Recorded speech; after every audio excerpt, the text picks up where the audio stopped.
Hi, this is Shambhavi. Welcome to my weekly podcast about spirituality, love, death, devotion, and waking up while living in a messy world.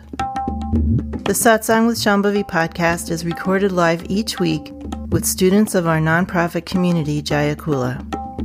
For more information and to find out about attending a satsang, visit jayakula.org. Thanks for listening. Much love to you, wherever and however you are. We've talked about the different forms that our devotion to God can take in terms of relating to God as a lover or as the servant of God. And I'm curious about relating to God in terms of a child or something to tend to. And I think about Ma saying that she was our daughter and like really inspiring people to find that caretaking for each other. Mm-hmm. I think that needs to be a component of a relationship with a teacher, because that's part of the alchemy of the teacher-student relationship. Ma was functioning then as a teacher. Well, this is my interpretation anyway, what I feel about her statements. Don't call me mother, I'm your little girl, I'm your daughter.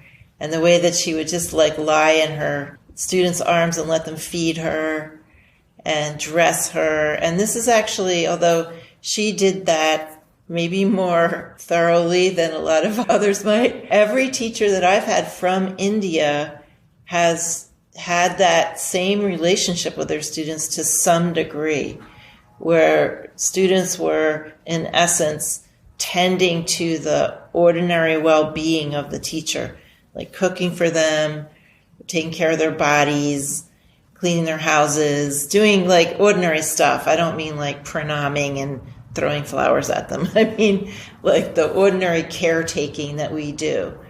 And I've always felt that this is a gateway to us learning how to take care of everyone and everything in that ordinary way. And when I contrast my Tibetan teachers with teachers from India, wow, I mean, there's a huge contrast there in how much physical contact, intimacy, everydayness that there could be. Certainly people, Namkhai Norbu Rinpoche, he was a householder, so he didn't show up in monk's robes, sit on a throne, give the teaching, and then leave. He would hang out with students also, like my more householder teachers from India. But there was still of some kind of formality there that was not there with my Indian teachers.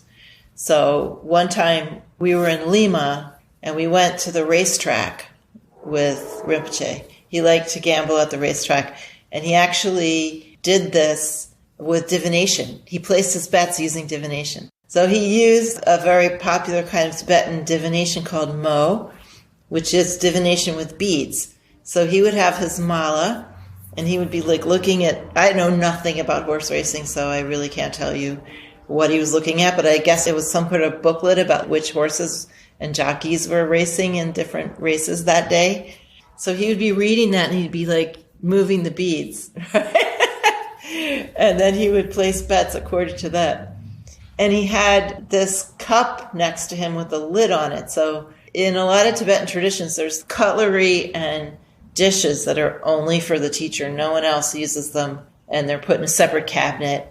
I mean, even some of the American Buddhist teachers do that. They're not like great Rinpoches or anything, but they still follow that tradition of having separate utensils and dishes. So Rinpoche had his special cup next to him, and it had a lid on it. And I was terrified. For some reason, I got stuck sitting very close to him. I had no idea what the protocols were, and the formalities of it just felt kind of foreign to me compared to what I was used to with my Indian teachers. I was afraid I was going to do some terrible faux pas, clink the lid down on the teacup too loudly, or I don't know what. But anyway, luckily for me, some other student was there. And I guess she saw me like kind of like this, and she came and took my place. And so she was filling Rinpoche's cup, but it was obvious that there was a protocol to it, right? Where you see movies of Ma or photographs of students relating to Ma and feeding her food and drink. They're literally putting it in her mouth They're sitting so close to her. And even in fact, there's some photographs of her lying in students' laps while they spoon feed her. So even Rinpoche, who was so much less formal than other Tibetan teachers I've had, even there was like a barrier of some sort. So my feeling about this from having witnessed this and participated in this to some degree is that this is to show us how to take care of people and how to take care of things. That we're being trained in caretaking. It's that this is why Ma did this. And she said explicitly, you're a little bit afraid of the mother and the mother's taking care of you, but the daughter, you just love the daughter without any inhibition. And that wasn't exactly the word she used, but it was something to that effect. You just love your children without any inhibition and you take care of them. And this is what she wanted people to do. Obviously not with her only. It wasn't about herself. It was about how we should relate to everything. The only daughter god that I know of is Kali. I was given Kali sadhana to do. And it suddenly dawned on me when I was doing it that she was Durga's daughter. And that no one really relates to the daughterness of Kali, right? I mean, everyone knows she's Durga's daughter, that she was the concentrated Shakti of Durga, and that she was emitted from Durga's third eye, making her Durga's daughter. But no one ever really talks about it like that, or like elaborates on her as a daughter. And that was actually my entry point into the sadhana, because at that point in my life, I very much identified as a daughter. And felt very like daughterly myself. So I was having a hard time with the Kali sadhana. I was having a hard time sort of feeling much about it. And that was kind of my entryway into feeling a connection with Kali. But I've never come across like any incarnations of God who are like specifically worshipped as daughters or sons or children. I mean, there's Balakrishna. There's baby versions of the deities, but again, even though we say Balakrishna, it's more like, oh, how cute and how playful and how sweet, but it's not really doing the same work that happens between teacher and student. It's still more like just an expression of them that's not really demanding anything different from us. And of course, Hinduism is vast and over the top varied, wildly varied. So there's probably some expressions of deities that are actually worshipped in their daughterliness or sonness, but I'm just not aware of them. But it's definitely a feature of most of the Indian teachers that I've had, their relationships with their students. I've also told the story of this other Indian teacher I had, Shubhendu Lahiri, and when I went to a retreat at his compound in Varanasi, he had really horrible sciatica. The kind of sciatica that you need to get an operation for. Turned out he had some kind of cyst that was like causing this just tremendous pain. And he was having a hard time even walking. And so part of the retreat he gave from his bedroom, lying down. And there was students surrounding the bed, sitting right up next to the bed, like massaging his body with 20 different pairs of hands. I can't imagine this happening in any other tradition. It was just so striking. And the rest of us were just crowded into that bedroom like sardines, all around his bed, up to the walls, spilling out the door of the bedroom. You couldn't even move in there. And he just laid in his bed and gave teachings for hours. When I first went to India, this kind of terrified me. It even terrified me in the temples, because when you go to a temple in India, a lot of them, like, people are just throwing themselves at the murtis. They're throwing themselves at the deities, crying out and weeping and stroking them and throwing themselves at their feet of the murtis. And this was just like, it was just so intimidating to me. I really didn't know what to do with myself in those situations. And people would be just like crowding. Not only would they be throwing themselves at the deities, but everyone in the temple was like a fraction of a millimeter apart from all the other people there. People just like pressing up against you, this like mass of humanity throwing themselves at these deities. There's something absolutely marvelous about it and absolutely terrifying at the same time. I've been thinking a lot about the decision-making technique you were talking about, just trying to tune into your body and have that first thought, best thought be the indicator. And I feel like sometimes I lead with fear or have a fear thought first. You're actually making me realize that that phrase isn't really the best phrase, first thought, best thought, because it really isn't a thought that we're trying to find, right? Your first thought or feeling might be fear, but there's actually something that comes before that. And then the fear kicks in. And when we have patterning of a lot of fear, it's harder to find that thing that comes before because it disappears quicker. So that thing that comes before is more of just an upsurge of knowing. It's like first know, best know. It's not really a thought. It feels like it's just like that, or an upsurge of something, and it speaks to us, but not in words. It's neutral. It has this kind of neutrality. In my experience of it, it has no emotional content at all. It's just an answer. So I experience that in my heart space.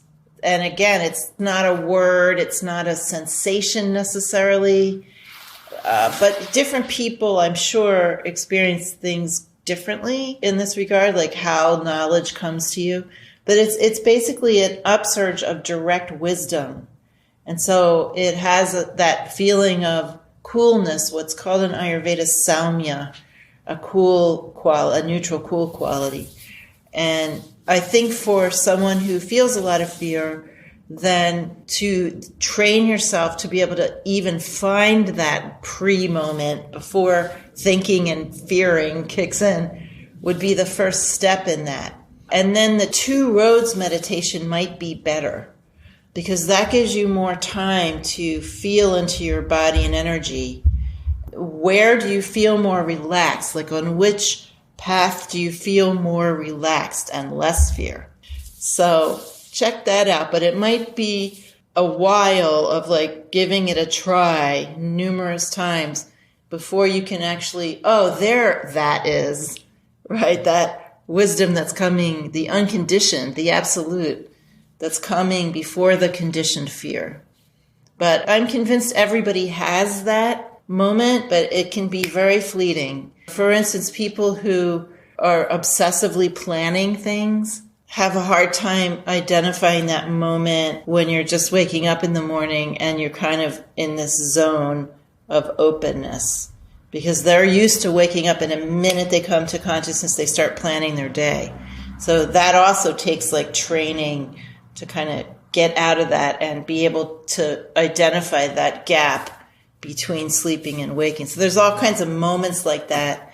They're called sandhi in Sanskrit, Sandhi. We're always playing with those sandhi. You ask the question, and the gap between the question and your usual conditioning, right, is called a sandhi. And that's where wisdom emerges from. So depending on how heavy our conditioning is, it's going to be more or less easy to identify that gap. But you can train yourself to do it, right, with some perseverance. I'm never going to say first thought, best thought again. No, I'm realizing it's the wrong way to express it. First wisdom, best wisdom, maybe. When I have a understanding of what's going on a conceptual level, that I don't give myself any slack for, like, it's still feeling hard. Mm-hmm. That, like, somehow the understanding mitigates or negates the actual still, like, emotional response. And, like, I need to make more room for, like, how it feels and not let that understanding, like, cut it off if it needs. So you have Western culture to thank for that misconception. We're going to categorize and label and name and explain, and then we're going to feel all good. Everything's going to be resolved. And, of course, this was the Freudian method. So you also have a little Viennese guy from the 19th century to thank for this even more, seeping into you, that somehow just understanding things in this way, which is really just explaining them, sort of, is a cure for something, right? It's not. It really has nothing to do with it. And any explanation that we have, of course, is so limited. The way that we explain things cuts out 99.99999999999999999% of all of the rest of life. We just get this tiny little zone, my childhood or my relationship with you, or some little minuscule zone in this vast life, and we base an explanation on that teeny weeny little bit of life. And then we expect it to resolve things that are arising in us from infinite causes and effects. It's just ludicrous, actually. That's all I have to say about that. So pay more attention to your actual experience, your lived immediate experience, and just try to explore that more. You don't need an explanation for it. Explanations are hugely overrated. Hugely overrated. We're also just missing out on so much. Like, feelings aren't the only things that we could be relating to either. We have this incredible overemphasis on emotion also. But what about texture? Right?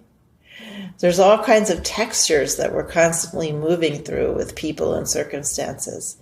And subtle flows that aren't really about emotions, subtle energies and color and form and sound and taste. We're just in an ocean of sensation and wisdom, and yet we're like, I feel this. So again, we just have our culture to thank us for these monomaniacal mini foci of our lives, but getting more into sensation in its more layered and textured modes and colors and forms and movements and relating to things more like that is also very helpful.